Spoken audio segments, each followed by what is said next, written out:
Na tuliporudi hapa Nairobi, niliamua mkutano yangu ya kwanza ya hadhara itakuwa hapa Kibera.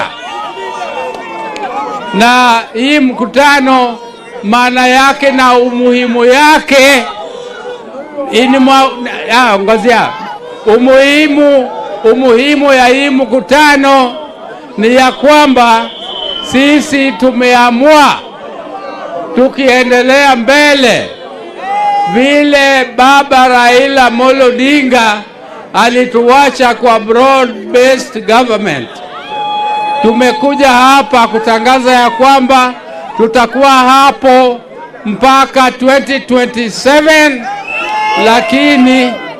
lakini mbele ya 2027 tutajadiliana na vyama vingine, kwa sababu hatuwezi kungojea mpaka siku ya uchaguzi.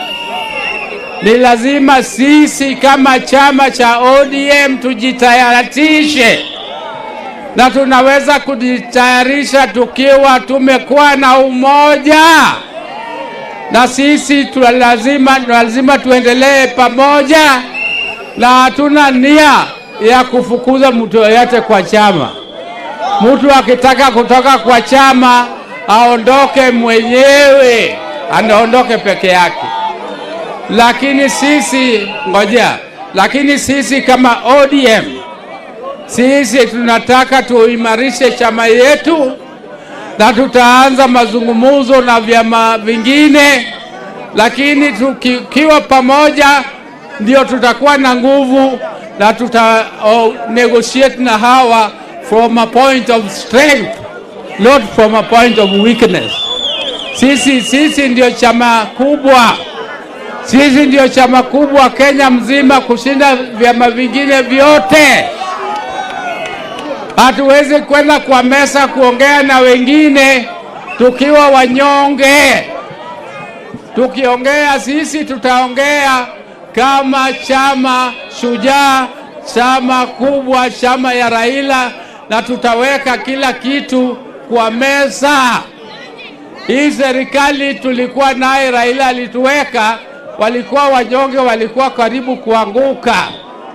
Lakini tukiendelea mbele sasa, tutakuwa na chama kwa serikali ambaye sisi pia tutaunda, kwa serikali ambaye sisi pia tutakuwa na sauti zaidi, na serikali ambaye sisi tutakuwa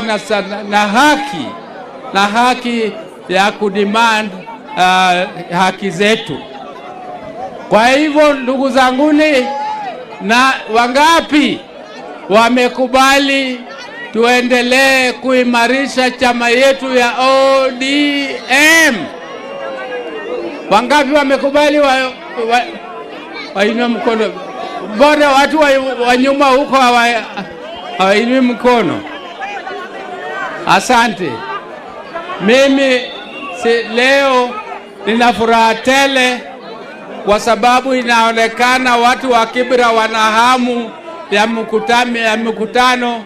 Hawajakuwa na mikutano ya hadhara kwa muda mrefu, ndio mimi naona